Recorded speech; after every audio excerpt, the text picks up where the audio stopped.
మంచి మంచి ముచ్చట్లు మస్తుగానే ఉన్నాయి గానీ మొదలైతే హెడ్లైన్స్. ఉపరాష్ట్రపతి అభ్యర్థిగా సుదర్శన్ రెడ్డి సారు, మన పార్టీలు ఓటేయాలన్న సీఎం సారు. రోడ్డు మీదకి మార్వాడి గో బ్యాక్ ఉద్యమం, మన కల్చర్ కూడా చేస్తున్నట ఆగమాగం. బీఆర్ఎస్ కు నచ్చలే కాళేశ్వరం రిపోర్టు, ఎమ్మటే ఆపేయాలంట హైకోర్టు.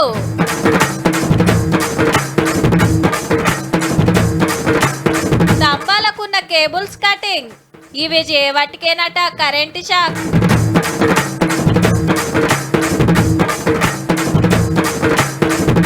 బాగులు పొంగి ప్రాజెక్టులు నిండి స్టేజ్ కూడా నీళ్ళలోనే, మొత్తం నీళ్ళలో నడుచుడే. అయ్యగారు కూడా స్టేజ్ మీద నీళ్ళలోనే ఉన్నాడు, అందరు నీళ్ళలోనే ఉన్నది. కానీ పెళ్ళి అయితే జరుగుతుంది. దేశంలో ఏ పెద్ద పదవన్నా తీసుకోండి, తప్పకుండా ఉత్తర భారతం లీడర్లే ఉంటారు. వెనకటి నుంచి అంతే. మన తెలంగాణ బిడ్డ పివి నరసింహారావు సారు, కర్ణాటక నుంచి దేవేగౌడ సారు ఓ మల్క ప్రధానమంత్రులు అయినరు గంతే. తమిళనాడు కెంచి సర్వేపల్లి రాధాకృష్ణన్, వెంకట్రామన్, అబ్దుల్ కలాం సార్లు రాష్ట్రపతి అయితే, ఆంధ్రాకెళ్ళి జాకీర్ హుస్సేన్, నీలం సంజీవరెడ్డి ప్రెసిడెంట్లు అయినరు. ఇక వెంకయ్య నాయుడు సారు ఉపరాష్ట్రపతి ఆయే. ఇట్లా లెక్క పెడితే ఏళ్ల మీదనే ఉంటారబ్బా. మళ్ళా ఇన్నేళ్లకు మనోళ్లకు ఛాన్స్ రాబోతుంది. కాకుంటే మనోళ్ళంతా సాబ్దారిస్తే. ఉపరాష్ట్రపతి పదవికి తెలంగాణ బిడ్డను ఫైనల్ చేసింది India group. Justice B Sudershan Reddy sir నిలబెట్టాలని ఏకగ్రీవంగా తీర్మానం చేసిండ్రు. జస్టిస్ సుదర్శన్ రెడ్డి కాంగ్రెస్ పార్టీ ప్రతినిధి కాదు, కాంగ్రెస్ పార్టీ సభ్యుడు కాదు, కాంగ్రెస్ పార్టీ ఒకటే ప్రతిపాదించిన అభ్యర్థి కాదు. ఇండియా కూటమి ప్రజాస్వామ్యాన్ని పరిరక్షించడానికి న్యాయ నిపుణుడు, న్యాయ కోవిదుడైన జస్టిస్ సుదర్శన్ రెడ్డిని ప్రతిపాదించారు. వారికి ఏ రాజకీయ పార్టీతో సంబంధం కానీ, అనుబంధం కానీ, సభ్యత్వం కానీ లేదు. పార్టీలకు అతీతంగా జస్టిస్ సుదర్శన్ రెడ్డి గారిని గెలిపించాల్సిన బాధ్యత ప్రతి తెలుగువాడి మీద ఉన్నది. సుదర్శన్ రెడ్డి సార్ది మన రంగారెడ్డి జిల్లాలో ఆకుల మైలారము. రైతు కుటుంబంలో పుట్టి ఉస్మానియా యూనివర్సిటీలో వకీల్ కోర్సు చదివిండు. హైకోర్టులో లాయర్ అయి అటెంక్ అదే కోర్టులో జడ్జి అయ్యిండు. గౌహతి హైకోర్టు పెద్ద జడ్జిగా, ఇదైనాక సుప్రీంకోర్టు జడ్జిగా పనిచేసిండు. బ్లాక్ మనీ బయటికి గుంజతానికి, అన్నల మీద కుసిగొల్పిన సల్వా జూడం రద్దు చేసుడు, కర్ణాటక మైనింగ్ కేసు, ఇట్లా ఎన్నో ముఖ్యమైన తీర్పులు ఇచ్చి 14 ఏళ్ల కిందట రిటైర్ అయ్యిండు సారు. నిరుడు జరిగిన కులగణన రిపోర్ట్ అధ్యయన కమిటీ చైర్మన్ చంద్రబాబు నాయుడు గారిని, చంద్రశేఖరరావు గారిని, వైఎస్ జగన్మోహన్ రెడ్డి గారిని, జనసేన అధ్యక్షుడు పవన్ కళ్యాణ్ గారిని, ఎంఐఎం పార్టీ అధ్యక్షుడు అసదుద్దీన్ ఓవైసీ గారిని, తెలుగు వాళ్ళుగా మన వాళ్ళు జస్టిస్ సుదర్శన్ రెడ్డి గారి గెలుపు కోసం పని చెయ్యాలి. మొన్న దాన్కాడ్ గారు ఉపరాష్ట్రపతి పదవికి రాజీనామా చేసుడుతోటి బీజేపీ గ్రూప్ రాధాకృష్ణన్ సార్ను పోటీకి తెచ్చింది. ఇప్పుడు మహారాష్ట్ర గవర్నర్ కూడా ఏడాది కిందటి దాకా మనకు కూడా ఇన్ఛార్జ్ గవర్నరే ఉండేనోళ్ళు. ఈ సారు పుట్టింది తమిళనాడులో. అంటే దేశంలో రెండో పెద్ద పదవికి పోటీ పడుతున్న వాళ్ళు ఇద్దరు కూడా దక్షిణ భారతంకి వెళ్ళే. ఎల్లుండి తోటి నామినేషన్లు వస్తాయి. 9 నాడు పోలింగ్, ఆ దినమే పాస్ పేలు. లోక్సభ, రాజ్యసభ ఎంపీలకే ఓటక్కు ఉంటది.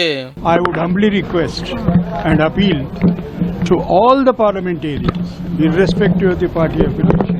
తెలంగాణ మనిషికి ఉపరాష్ట్రపతి అయ్యే ఛాన్స్ వచ్చింది. మా పార్టీ వెట్టినోళ్ళకే వేస్తామని బీజేపీ వాళ్ళు అటే వేస్తారు. ఎట్లయినా చూడాలి మరి బీఆర్ఎస్ వాళ్ళకి కిమ్మతి ఇస్తుందో. ఆనాడు పివి నరసింహారావు గారి దేశ ప్రధానమంత్రిగా ఉన్నప్పుడు ఉప ఎన్నికలలో నంద్యాలలో ఎన్టీ రామారావు గారు ఒక స్ఫూర్తిని, రాజకీయ స్ఫూర్తిని, విజ్ఞతను ప్రదర్శించి పివి నరసింహారావు గారిని గెలిపించారు. ఈరోజు ఎన్టీ రామారావు గారిని స్ఫూర్తిగా తీసుకుని అందరూ కలిసికట్టుగా జస్టిస్ సుదర్శన్ రెడ్డి గారికి అండగా నిలబడాల్సిందిగా మేము విజ్ఞప్తి చేస్తాం. మీరు మంచిగా నజరేసిండ్రో లేదో, ఓ కాలనీలో 4-5 ఇండ్లు కట్టిందంటే ఫస్ట్ కిరాణం దుకాణం వస్తుంది, ఆ టెన్క ఫ్లైవుడ్ షాపు, దాని పక్కకే ఎలక్ట్రికల్ షాపు, ఇండ్లు వెరుగుడే ఆల్చం, ఓ బట్టల షాపు, చెప్పుల షాపు, సెల్ ఫోన్ షాపు, మిఠాయి దుకాణం, దాని ముంగట పానీపూరి. తెలుసు కదా అవన్నీ ఎవలయో? ఆలయే.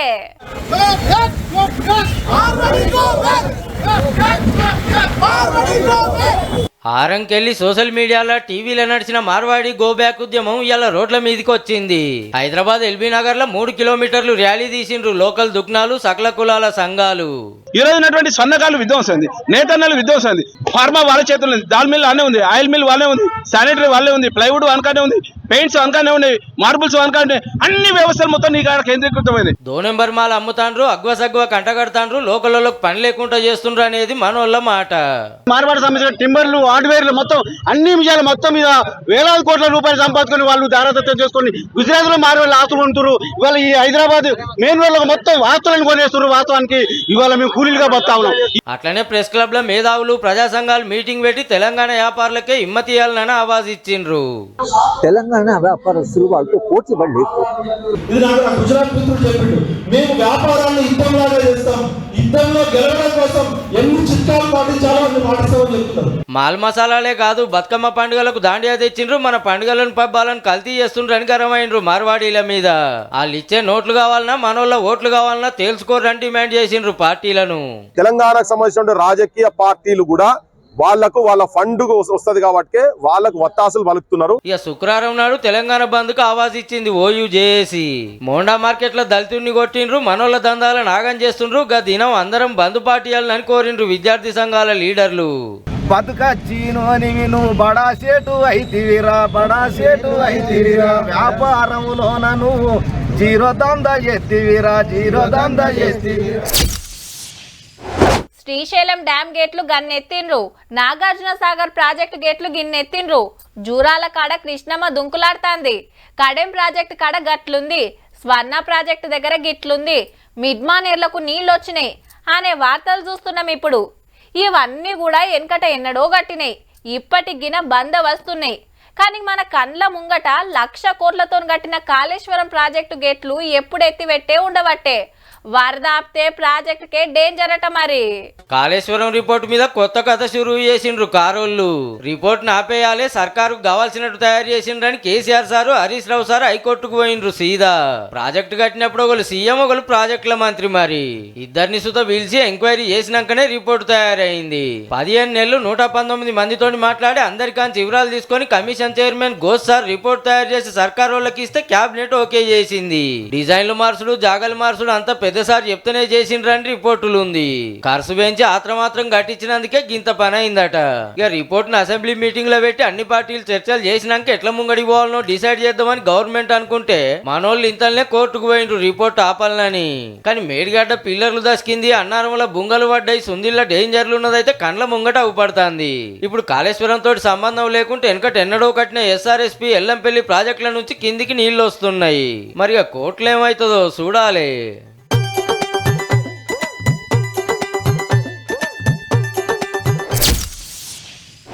రమ్మన్నప్పుడు వస్తానికి, ఆగమన్నప్పుడు ఆగుతానికి నేనేమన్నా మీ తన నౌకరీ చేస్తున్నానా? నానబెట్టి ఆరేస్తా అన్నట్టే ఉన్నది పో వరుణయ్య కథ. అయ్యో రాకపాయే అంత అనలాడుతుంటే సుత గట్లనే రంది పడతారు అని అలకగా తీసుకున్నాడు. ఇక ఇప్పుడు జర గెరువియవయ్యా అంటే టాప్ గేరేస్తున్నాడు. ముంచుతానికి మునుం పెట్టి దంచుకుంటూ పోతున్నాడు జిల్లాల పొంట. చూద్దాం పారి మరి ఏడేడు ఎట్లెట్లున్నదో.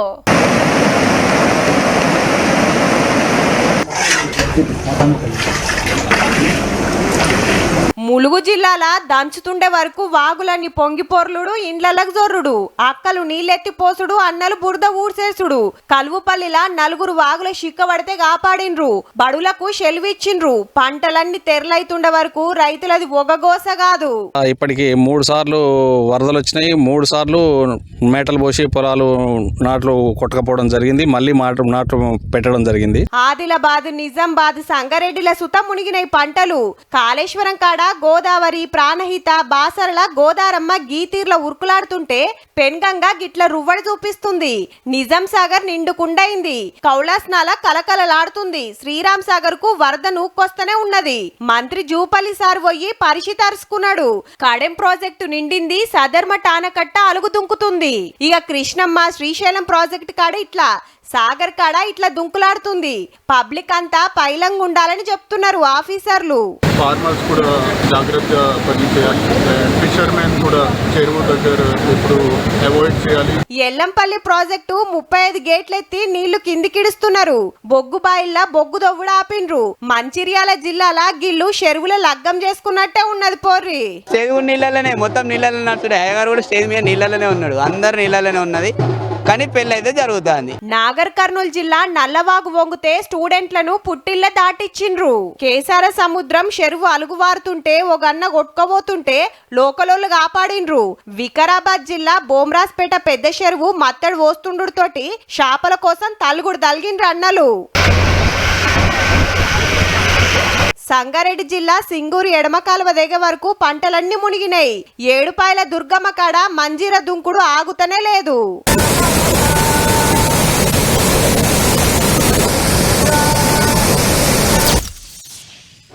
తలాపున సముద్రం ఉండి శాప దూపకెచ్చినట్టుందబ్బా. మరి లేకుంటే ఏంది?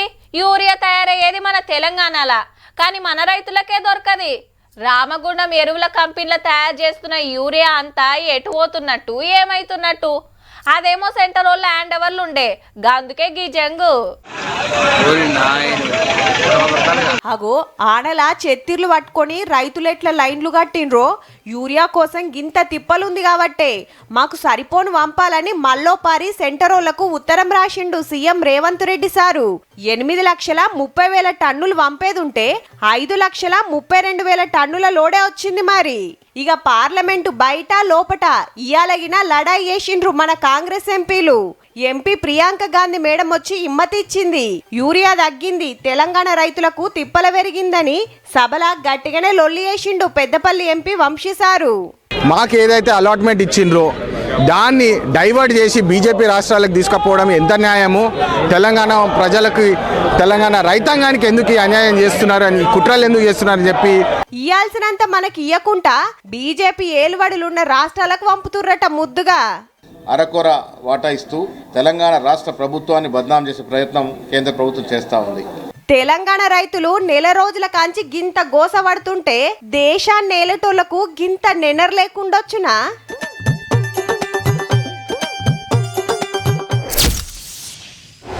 లెక్కకైతే కరెంటు తంబాలు లైన్ మెన్లే ఎక్కాలి, కానీ ఏరేటోళ్ళకు సుత ఆశ్రమే పడుతుందో. నిచ్చెనేసుకునుడు, ఊకూకే అదోటి ఇదోటి గెలుకుడు. ఆవు మరి పేరుకు కరెంటు తంబాలు, కానీ టీవీ కేబుళ్ళు, ఇంటర్నెట్ కేబుళ్ళు, టెలిఫోన్ కేబుళ్ళు అన్ని దానికే చుడుతుంటారు. ఎందుకు ఖర్చు దండగా కరెంటు పోలు ఉండంగా అనుకుంటారో ఏమో మరి. ఇక గల్లీలకి ఏదైనా పెద్ద బండి వచ్చిందంటే వెనకేమటి ఓ పొడుగాటి కట్టు ఉండాల్సిందే. గిన్ని తిప్పలున్నాయి కాబట్టి గీ కార్యం పెట్టుకున్నారు. ఇక తంబాలెక్కుడు వైర్లు కట్ చేసుడు జోరుగా నడుస్తుంది సిటీలా.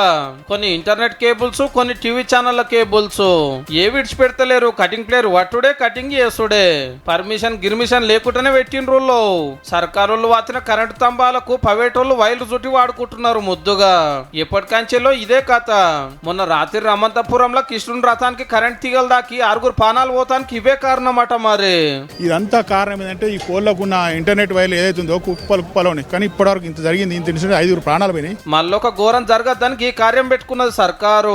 కరెంటు పోల్ల మీద ఉన్న కేబుల్ వైర్లు ఎమ్మటే తీసేయుండ్రని చిన్న సీఎం బట్టిసార్ ఆర్డర్ వేసుడుతోటి పట్నం అంతా పని నడుస్తున్నది. ఇక మీరే ఉడవిక్కోరని ఆపరేటర్లకు చెప్తే లాపరో చేసిండ్రట. మరి ఇంత పనికున్నారని ఆఫీసర్లే కటింగ్ పిల్లలు పట్టిండ్రు. ఇక వచ్చేది గణేష్ పండుగ, పెద్ద పెద్ద విగ్రహాలు తెస్తుంటారు, నిమజ్జనం శోభయాత్ర తీస్తారు. ఎవ్వరికి తిప్పలు కావద్దని స్వచ్ఛ కేబుల్స్ ప్రోగ్రామ్ పెట్టుకురు అన్నట్టు. తక్కువ ఉంటాయి మరి సిబ్బితీగల లెక్కనే ఎట్లా ఆలాడుతుంటాయి. ఏది ఏ వైరోగునే తెలియదు. ఒక అల్ల తెగిపోతే అట్లనే ఏలాడుతుంది, కానీ ఎమ్మటే వచ్చి అతుకుడు ఉండదు. ఆడాడ టీవీలు ఇంటర్నెట్ బంద్ అవుతుందేమో గానీ కరెంట్ స్తంభాలు అయితే సాప్ అవుతున్నట్టే.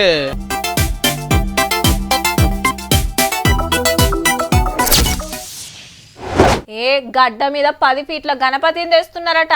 మన వినాయకుడు ఇంకో 2 ఫీట్లు ఎక్కువనే ఉండాలి. ఎప్పట్లెక్క కాదు, ఈ కిత్తకు మండపం సెట్టింగ్ అద్దిరిపోవాలి. 10 రూపాయలు ఎక్కువ ఖర్చు అయినా మంచిదే. లైట్ సెట్టింగ్ పెట్టినామంటే ఊరవతలికి పోయినా మన మండపమే కనబడాలి, అట్లుండాలి. మళ్ళా గిట్లనే ప్లాన్లు చేస్తుండొచ్చు అంతటా. పండుగ దగ్గరకు వచ్చింది. మరి సిటీలో ఎన్ని గణపతులు పెట్టే ఛాన్స్ ఉంది? మండపాల పర్మిషన్ ఏంది? సెక్యూరిటీ కథ ఏంది? నిమజ్జనం ఎట్లా చేయాలి? ఏం సౌలతులు కావాలనే మీటింగ్ నడిచింది. 2 లక్షల మట్టి గణపతులు మంచుతారట ఈ కిత్తకు. ఆ నెలకు ఖరాబైన రోడ్లు జెప్పున్నే రిపేర్లు చేస్తామన్నాడు మంత్రి పొన్నం సారు. ఏ శాఖ తరఫునైనా ఏదైనా పొరపాట్లు జరిగితే ఆ శాఖకు సంబంధించిన బాధ్యత గల అధికారి బాధ్యుడైతాడు. నిమజ్జనం కోసం హుస్సేన్ సాగర్లనే కాదు సిటీ అంతా ఇంకో 20 చెరువులు, 20 టెంపరరీ కుంటలు, చిన్న ఇగ్రాలు వేస్తానికి 27 కొలనులు తయారు చేస్తారట. తొవ్వ పొంట 56,000 లైట్లు, చెత్త సాఫ్ చేస్తానికి 14,000 మంది సఫాయోళ్ళు డ్యూటీలుంటారు. పండుగ కోసం 51 కోట్లతోటి సౌలతులు చేస్తుంది సర్కారు. Providing around 403 cranes, 134 static and 269 mobile. Cranes all are major cranes పెడతాం, మేజర్ లేక్స్ లో పెట్టడం జరుగుతుంది. గణపతులు తెస్తుంటే ఆడాడ కరెంటు తీగలు దాకి పానాలు పోతున్నాయి కదా. కట్టెతోటి లైన్ జరిపేటప్పుడు చేతులు పచ్చిగుండొద్దు, రబ్బర్ చెప్పులు దొడుక్కోవాలని జాగ్రత్తలు చెప్పిండ్రు కరెంటోళ్ళు. ఎలక్ట్రికల్ వైర్ ముట్టడమే డేంజర్ కాదు, దాని చుట్టూ ఒక ఎలక్ట్రికల్ ఫీల్డ్ ఉంటది. So minimum 2 to 5 feet distance పెడితే మనం సేఫ్ ఉంటాము. ఆరమైతే పండుగే. ఆల్రెడీ మండపాలేసుడు, ఇగ్రాలు తీసుకుపోవుడు జోరుగా నడుస్తూనే ఉంది. మీరుగిన మీ గల్లీల పనులు చాలు చేయండి మళ్ళా.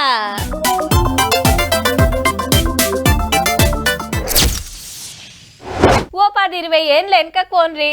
ఎవరికన్నా పైసలు పంపాలన్నా, ఎవరన్నా మనకు పైసలు ఇవ్వాలన్నా అకౌంట్ నంబర్ చెప్తే బ్యాంకుకు పోయి ఫారం నింపి అకౌంట్లు వేస్తే అవతలోళ్ళు బ్యాంకుకు పోయి తీసుకునేది. ఆ టెన్క ఏటీఎంలు, డిపాజిట్ మిషన్లు వచ్చినాక బ్యాంకులో జరంత రద్దీ తగ్గింది. కానీ ఇప్పుడు గంత రిస్క్ ఆశ్రమే లేదు. బ్యాంకే మన చేతులుండే. మరి స్మార్ట్ ఫోన్ తీసుడు, పైసలు కొట్టుడు అంతా డిజిటల్ అయిపోయింది. ఫోన్ పే అయినా, గూగుల్ పే అయినా, పేటిఎం అయినా, ఇంకేదైనా మనం ఆడకం మొదలు పెడితే మనకన్నా బాగా వాడేటోళ్ళు దునియాలనే లేరు పో. అవు మళ్ళా దేశంలో దినం 90,000 కోట్ల రూపాయల అకౌంట్లు మారుతున్నాయట. రోజుకి ఏందకు 60 కోట్ల ట్రాన్సాక్షన్లు. మీరేమన్నా ఏం చీరా అనేరు. స్టేట్ బ్యాంక్ ఆఫ్ ఇండియా వాళ్ళే లెక్కలు తీసి చెప్పారు ఈ ముచ్చట. ఈ ఏడాది మొదట్లో దినం 75,000 కోట్ల అకౌంట్లు మారితే ఇప్పుడు 15,000 కోట్లు పెరిగిందట. ట్రాన్సాక్షన్లు కూడా అప్పటికి ఇప్పటికి 12 కోట్లు ఎక్కువ అవుతున్నాయట. కావా మరి దుకాణం పోయినా, మార్కెట్ కు హోటల్, షాపింగ్ మాల్, సినిమాకు పోయినా, ఆటో ఎక్కినా, బస్ ఎక్కినా, క్యాబ్ బుక్ చేసుకోవాలన్నా, ఇంకేం చేసినా, ఏది కొన్నా 10 రూపాయల కాంచెల్లి 1,00,000 రూపాయల దాకా ఫోన్ పే, గూగుల్ పే చేసుడే నాయే. ఏడికి పోతాడ QR కోడ్లే నాయే. ఫోన్లు తీసుడు, టక్కున కొట్టుడు, వెళ్ళిపోవుడు. బ్యాంకులో పోయే తిప్పలే లేదు, చిల్లర లేదన్న సిక్కులు లేవు. ఊళ్ళల్లో ఉండేటోళ్ళు, చదువు రానోళ్ళు కూడా ఫోన్లకి వెళ్ళి పైసలు పంపేంత అప్డేట్ అయ్యారు. మళ్ళా అంత మంచిగానే ఉన్నది. కానీ ఈ టెక్నాలజీ వాటికి గుండ్లు కొట్టించుకున్న వాళ్ళు కూడా ఉన్నారు. వాళ్ళు ఇంకో పని చేయి, ఈ వెబ్సైట్ తెరువు, అందులో ఆఫర్ ఉంది, ఇందులో ఆమ్దాన్ వస్తుందని ఆశ చూపెట్టి పైసలు గుంజుతున్నారు సైబర్ బడివేగాళ్ళు. గట్లనే వలన పైకం పంపేది ఉంటే ఆత్రమాత్రం చేసి ఆగం కాకుండా జరా. కానీ మనోళ్ళ ఆడకం చూస్తుంటే రేపు నోట్లు చూస్తుడు కూడా బంగారం అయ్యేటట్టున్నది పో.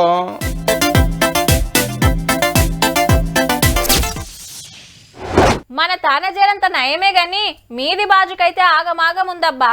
అస్సలు గెరివిస్తలేదు ఆన. జంపుడే జంపుడు. 6-10 రోజుల సంధి అట్టే అడ్డా పెట్టినట్టుంది. ఇక సాలన్నా సరిసి కొట్టబట్టే. అటు దిక్కెట్లున్నదో ఓ మలక చూసేద్దాం పాన్రి. వామ్మో, ఏందా వరద.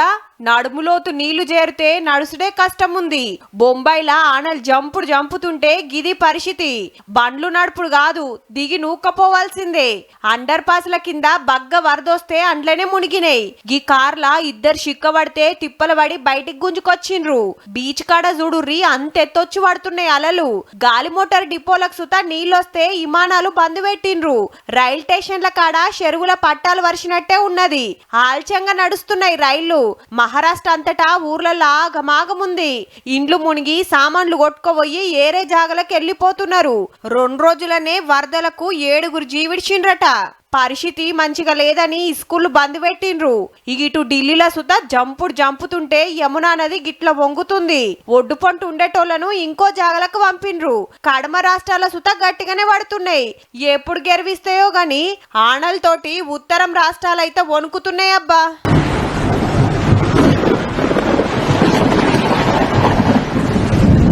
చూసిండ్రు కదా.